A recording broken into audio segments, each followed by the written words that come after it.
welcome back to Alcove and the Saturday morning coffee episode. Mom is joining us once again. She is down here because she is moving my youngest sister in with me, who wants to get started with life. Welcome, Mom. Good morning, everyone. Very excited you could join us today. I had to quickly change topics, a few of these, because once I realized, oh wait, my mom's going to be here, I might as well have her on the podcast. So there were a few things I had to change last minute. Hopefully these are I think all topics that I have still been thinking about all week. But the first one I want to talk about, just because it's like every day of my life, I am having to be exposed to people talking about their love for AI, and I think it's just this like little hurdle I'm gonna have to get over at work, but it's just like I work for an industry and a job and a company now that fully embraces AI, loves it, thinks it's just the answer to all of life's problems, and I just disagree. I think we're over relying on it a little too much, and you know what? That's not even AI. It's just really advanced chatbots.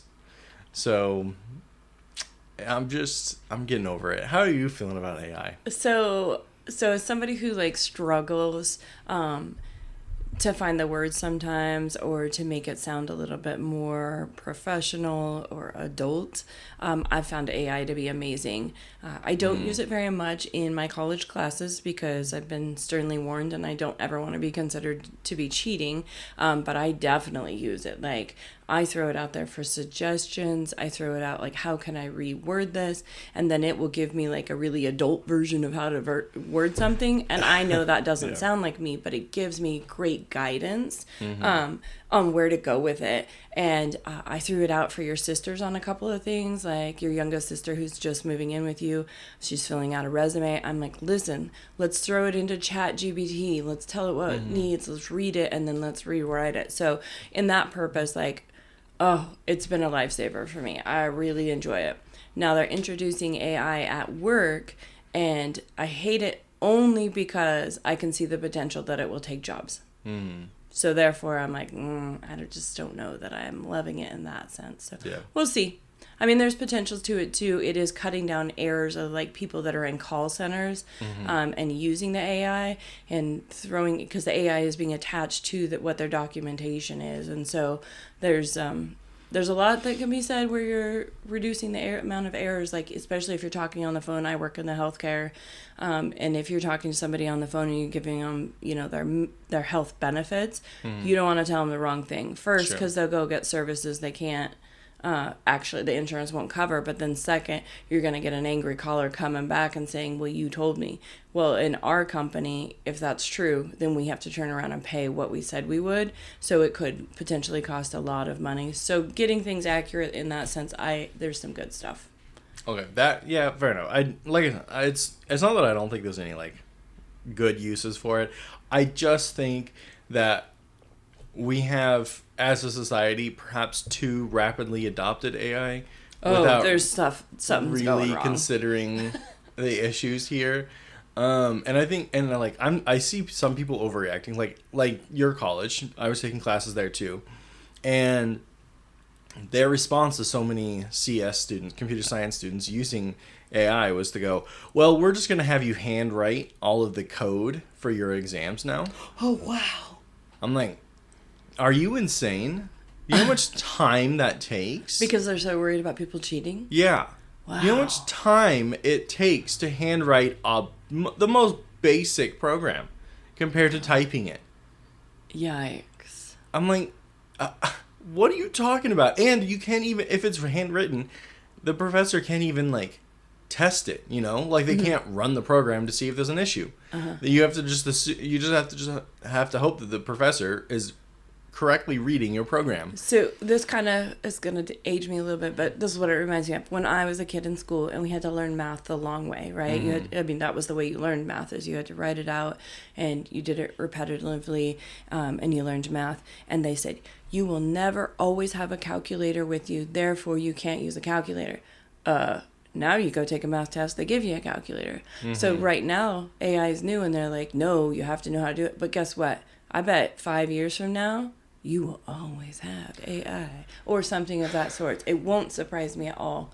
I get why you need to know how, because people who have been raised with calculators they have to like go back and learn how to manually do it. Some of them can't figure it out, you know? Yeah. It makes me want to go live in a cabin in the woods sometimes. Oh, I'm down. Let's go. Yeah. My childhood dream of a family compound up on the mountain somewhere continues to be like a dream. I'm down. Let's go. But I think what's recently made me super annoyed about this is how, like it feels like more and more marketing teams and marketing companies are being built around AI.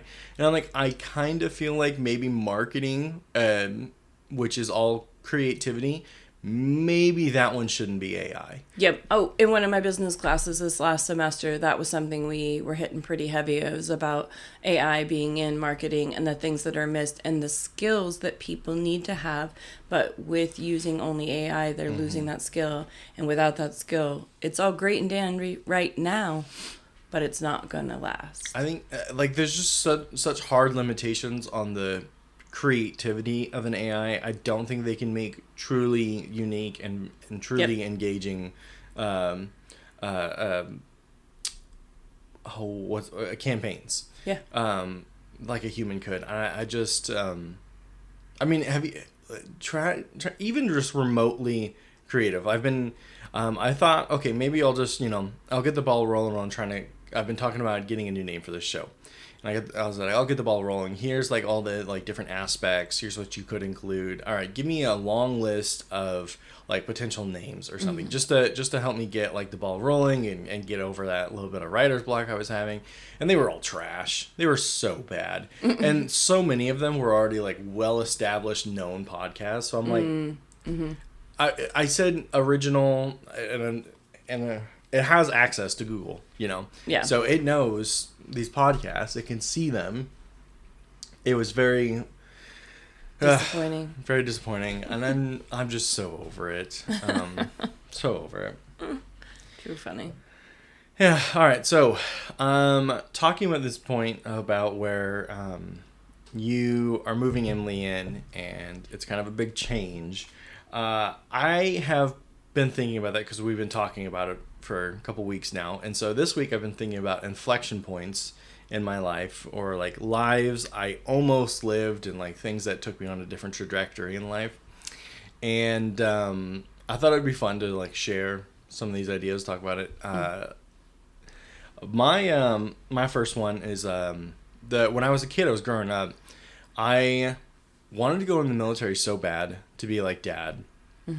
And because of that, that's what partially contributed to me not wanting to be totally honest with like doctors or whatever, because I was like, oh, I can't have these things on my medical file or whatever, and then that, and a doctor calling me an obese little fuck that needed to lose some weight, I mean, he wasn't that distinct with his words. Well, yeah. I added a little inflection there, but I've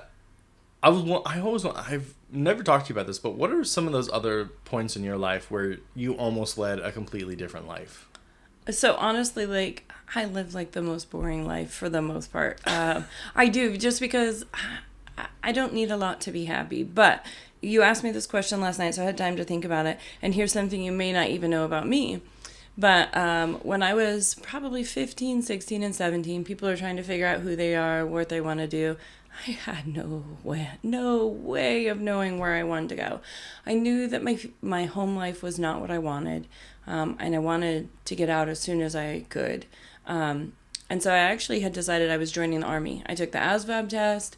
I was working on anything. I was going to the gym at school. I had 2 gym classes. I was determined I was going to join the Army, and that was going to be my way out at 18. It was going to provide me some skills. I was going to figure out like where I needed to go in life. But for a while, I'd have a steady job. I didn't have to worry about it. But at tail end of 17, your dad and I got together, and I was Twitter pated. I was in love, and that was the end of it. I was determined, like, so then he wound up being my out. You know what I mean? Like, we wound up moving in together and getting married, and then you came at 19, so it was a pretty defining moment. I mean, I was pretty sure that's what I was going to do. I was going to get out. That's where I was going to be. I had no idea where that would take me, but it would start my life for me. So. Man, that would have been a very different life. Very different. Yeah. Nobody in my family is military. Yeah. So it would have been a lot. Yeah. One that I had is when I moved back from Texas and I was broken up, I had seriously thought about becoming. Do you know what a digital nomad is? No, but I'm so glad you didn't go to Canada. I would have missed you terribly. Yeah, East Coast Canada would have been a bad idea. But a digital nomad is basically just someone who works remotely, but they're always traveling. Like they're never, like, you know, like you work remotely, right? Mm-hmm. But the digital nomad piece comes from, all right, well, you know, this month I'm in, you know, Oregon. Next month I'm driving down to, you know, over to Nebraska or something like that. And so I had done all the research on, okay, how... I love how you don't tell me these things because, you know, I would have, like, cried and been like, no.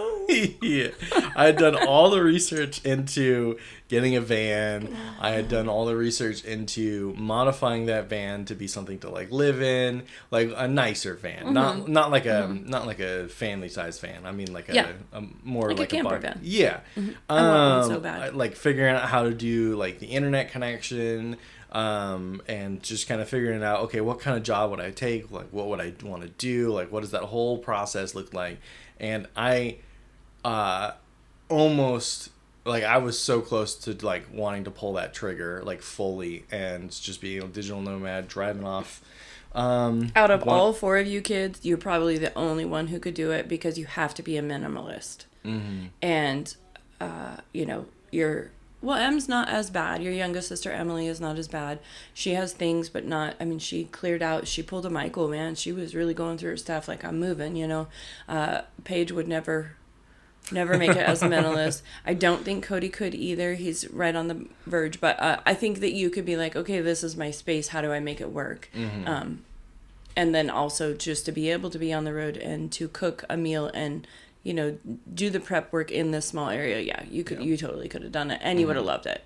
Yeah, my thought was that I would just like drive around, especially like get to see all the parks across the country, just as a side gig, trying to do like nature photography and stuff. The startup cost on this life that I had envisioned in my head, that I would have been so high. So you said photography on the side. Can you take good pictures? I think I've gotten better. Okay. Yeah. Do you have a camera? Yeah. Oh. Well, that's what I record my cooking videos on.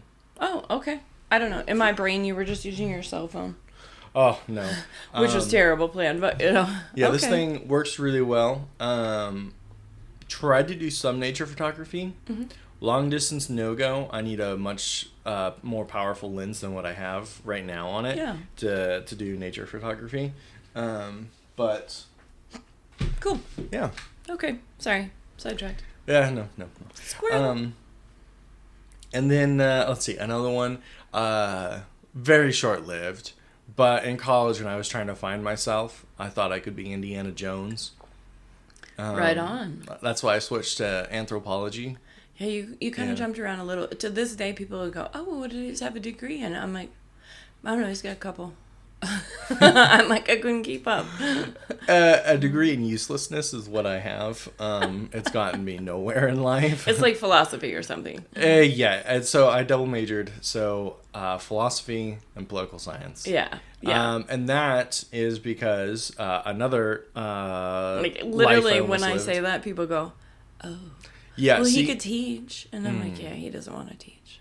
And I'd have to go get a PhD. Yeah. But the way I say it, I stopped saying that. I just tell people I have a pre-law degree. because that's what it is. Okay. Pre-law is philosophy and Well, political and that science. sounds fancy. Yeah, and U of I doesn't have a pre-law program, and so they're like, oh, you take these 2 degrees, and that's your pre-law. Interesting. Yeah, assholes. Seems like U of I would have A pre-law program, considering they have a very successful law program. Yeah, you would think so. You would think so, but they don't. Weird. And so I have 2 completely useless degrees. I have 2 of the considered armchair degrees. The third being history.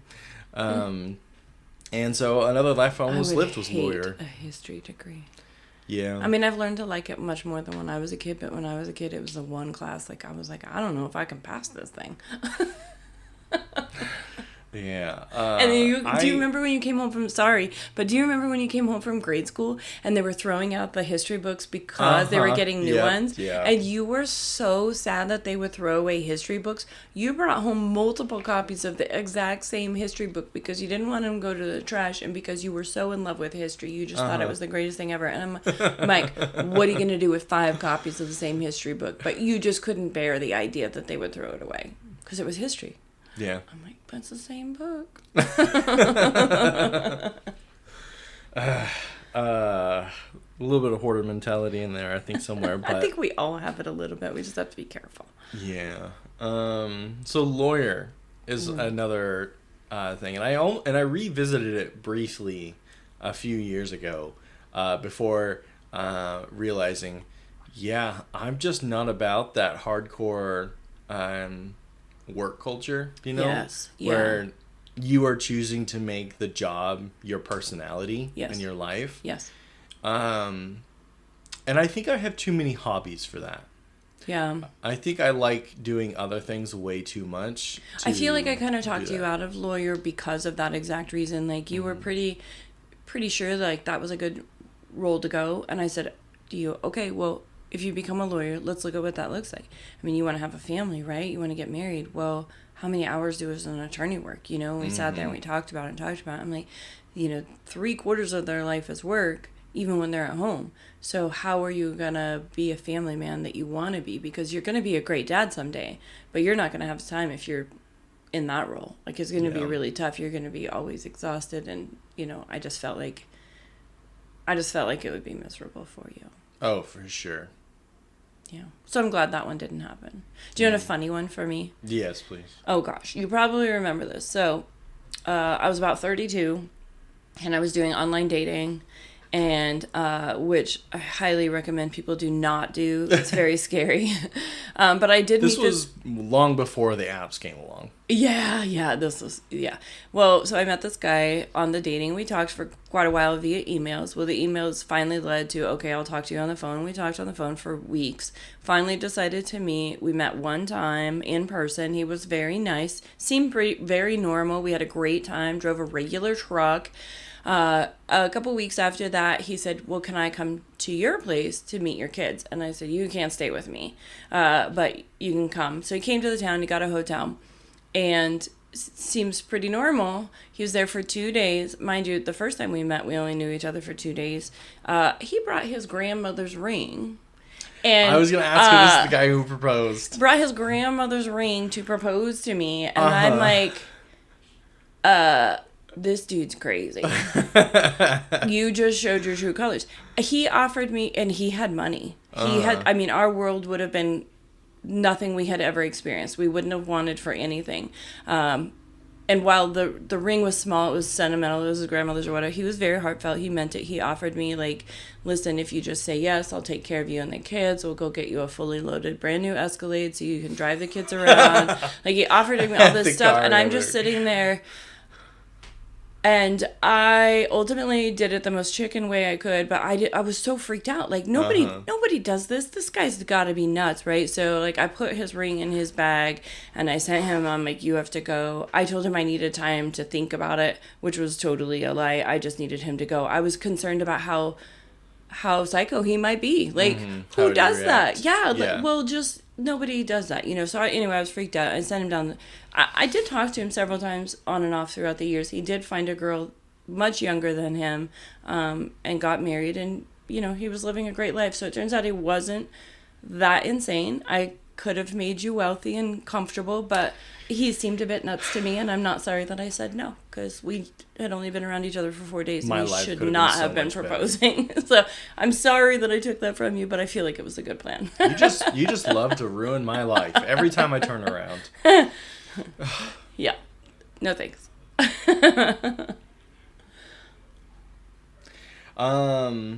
Those are all. The last one I had was if I had listened to you growing up, Okay. I would be a grade school teacher. Yeah, you're so good with kids. Yeah. The problem is the flip side of making life or work your like.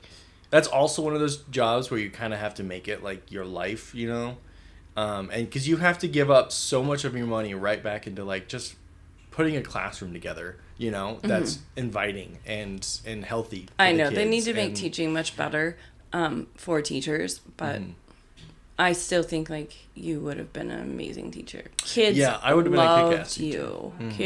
Kids love you, and they, they listen to you. And I mean, as soon as Jameson was born, you were like, he's gonna be a ranger, and I'm gonna get him signed up for at the parks. junior and like, ranger program, yeah, it's yeah. like you're so good with kids, and they love you. So I still say, it's always an option, Michael. Yeah, I think I could be a good teacher, but I also live in Idaho, and there are a lot of anti-teacher and anti-education policies That's that pretty exist rough. in this state. I don't know It if would be really hard to be a public education teacher in Idaho. Yeah, For me, at least. I think, especially at this time in our lives, like it is really rough. A lot of people are going private, but I mean, after just getting your sister through school, this coming school year, they're getting a whole new set of principals and assistant principals, and I have high hopes for our school system in our Yeah. district. But I can tell you, like it was rough. It was rough, and nobody cared, and nobody listened, and they were definitely there for the paycheck, which Yeah. is not even a big paycheck, but they weren't giving what they had. You know what I Right. mean? So, You talked about public education or whatever, but I don't know if we told you this or if I've told you this, but my whole life I have always been 100% committed to the idea of my kids will only ever go to public education. They are not allowed to go private, and they're not allowed to be homeschooled, no matter what, because being public exposes you to so many different people of religious, economic, family backgrounds, like all of this stuff that makes you, it's like I having think, a better person. An only child or having a child with a sibling. It's like you're just. That's it's also why different. I'm not going to have a Completely single different. child. Absolutely not, because I think that you have so much more personal growth in having another kid, Sure, a sibling. another sibling in that house growing up. And so, like, I've always been very, like, militantly opposed to anything other than public education. Yeah. But as I've grown older and public education policies have continued to degrade and get to the point of where we're at, I'm like, damn. Like I want my kid to be exposed to different cultural and economic backgrounds and all of that stuff, like I said. But I also have to recognize that I am not doing them any favors by an education standpoint and saying that they can stay in public, that they have to stay in public education. But also to say those private schools used to be like those were for the rich kids, quote unquote. You know what I mean? Those were for the special ones. Private schools aren't like that anymore. They're like regular schools, but better in a lot of instances. I hate Not it. always, but in a lot of instances, you're still going to get that mixture of backgrounds because it's not just the rich kids anymore. I mean, there's our neighbor. They are not rich. The one that has 3 kids and she's Paige's age. I'm just trying to put it without putting it out there.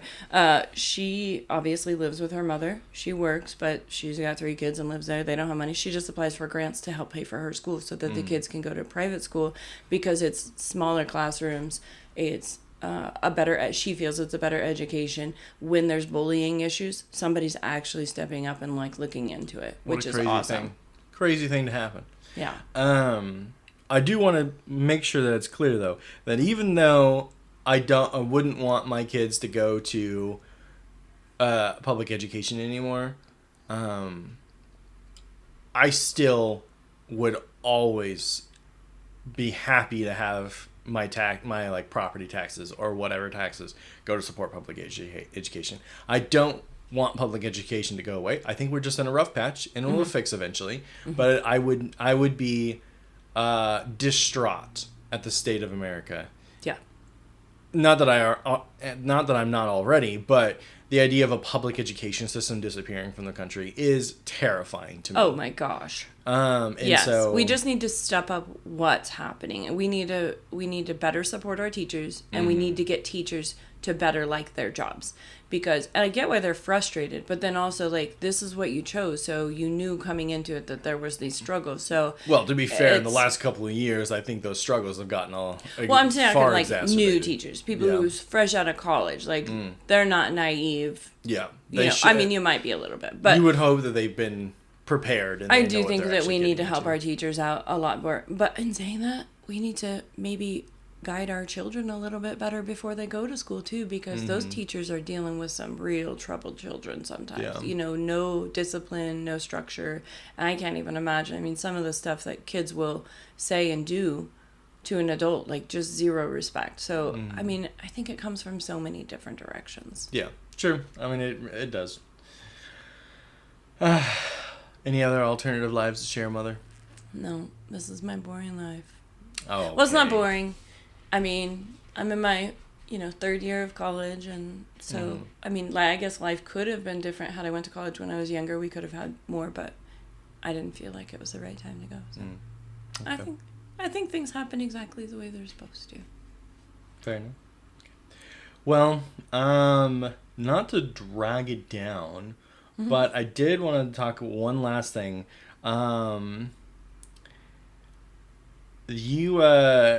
You've had a big adjustment going on this weekend. Oh no, Mike. How are you holding up? Not well. This is the last kid to move out.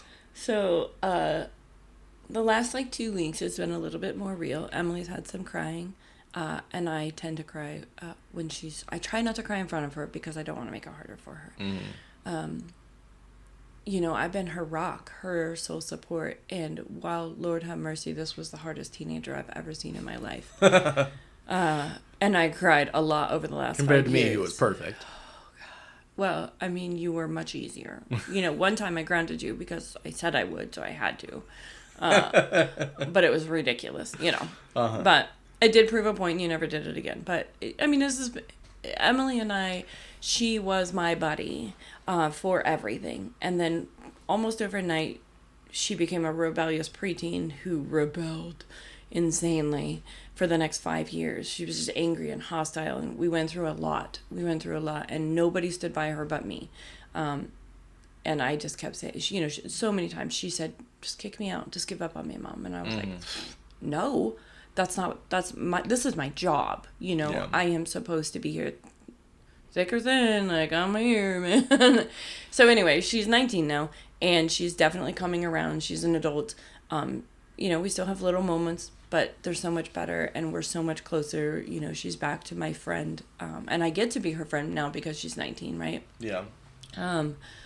So her leaving has been difficult because it took so long to get here. So I know you guys are only 5 hours away, but it'll be tough because I'll be going back to work, or I'll be at work and going back to college. So I can't just make a 5-hour drive. It's really going to have to be planned out. So it's been tough. There has been a lot of tears. And she's actually going to leave on a Monday, and I have to work, and I work from home. So I'm hoping I can convince her to leave at my lunch hour, so that way I can have a good meltdown and then pull myself back together. I don't have to be sitting at my desk and watch her leave. I may not survive that. So yeah, I know. I think her and Faith are going to become good friends, and she'll learn that she can talk to you guys and open up. But it's tough. Yeah. And she's leaving her cat with me, which is really, really hard for her. So she's leaving the only person who supported her always through thick and thin, and she's leaving her cat. So she's really struggling. I told her if she can get it together, get planted on her feet, like know how to take care of herself and afford it, then I would bring her cat to her. So, but I'm gonna miss that cat a lot. But I just want you to know that I just made that through that with only like a little tear in the corner of my eye. Like I choked up a little, but I just held my breath for a second. So the answer to how you're handling it is barely. Barely. Okay. Well, I guess we can start wrapping up. First of all, I have a big announcement. Oh. Very excited about this. Mom, Faith's pregnant. No, I'm kidding. I couldn't let that one stew. No, the big...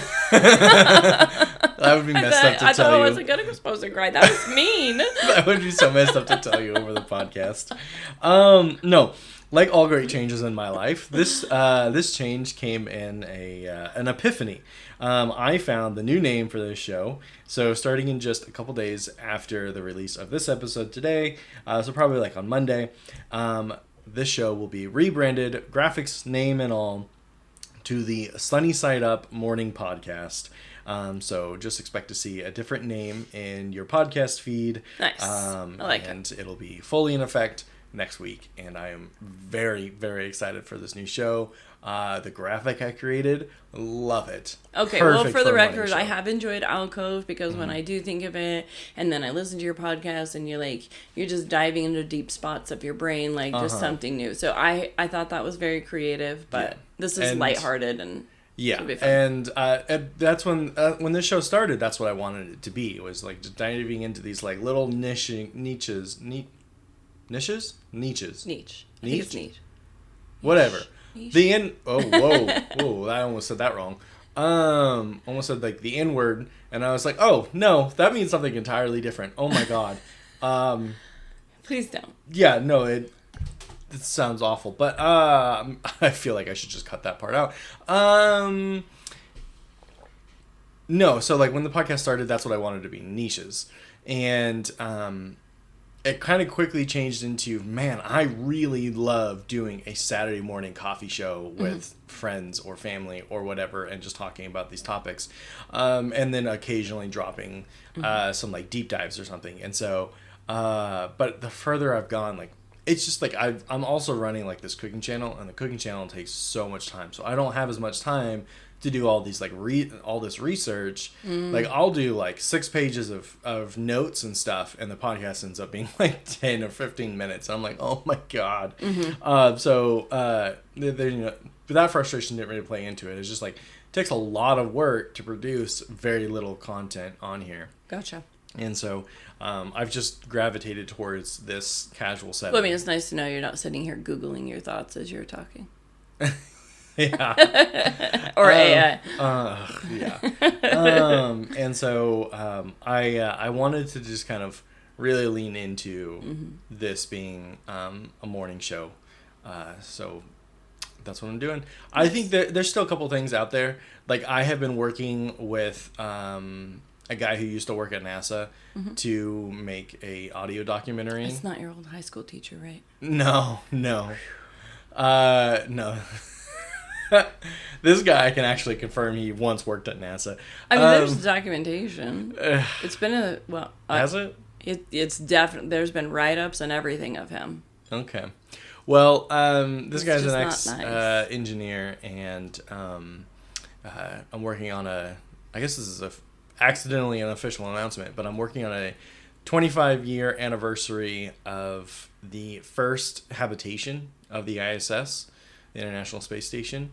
And so I'm working on an audio documentary. Instead of it being about the history of ISS, the angle I'm actually going for is what are the psychological effects of living in the ISS. Oh, interesting. And so kind of working with him to get that figured out. But there's still going to be some things like that I'm already working on that'll drop on this channel. But for the most part, we're going to be switching to this primary format. So interesting. Nice. Very excited. Love the graphic. But with that being said, Mother, do you have anything you'd like to plug? So we talked about things that I would like to maybe throw out there for a podcast or a music suggestion. And so I have been listening to this podcast It's not for the faint of heart. I tend to cry often through it. But it's called Betrayal, and it starts out, it's true. It's the people telling their own stories. I mean, there's a host, and she has guests, and they're telling their own stories, and it's usually women, but they're living this life. Maybe they're married with children, and then suddenly the cops bust in the door and they arrest their husband for maybe pedophile or some type of a crime. And their whole world is turned upside down, and then how they get back on their feet. Most of the time they're one episode. Sometimes they might be 2 or 3 episodes, depending on how long the story is. But she's a great podcaster.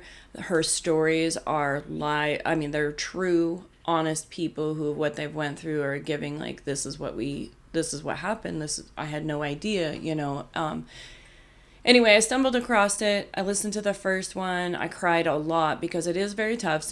Because there is some sexual assault in there, which is just tough. I'm sure if somebody's experienced that, it would be worse for them. But if you want something that's true and heartfelt and just, it's also at the end of it, people survive.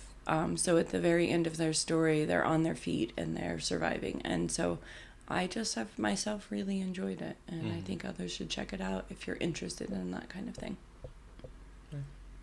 All right. Well, I have 2 plugs.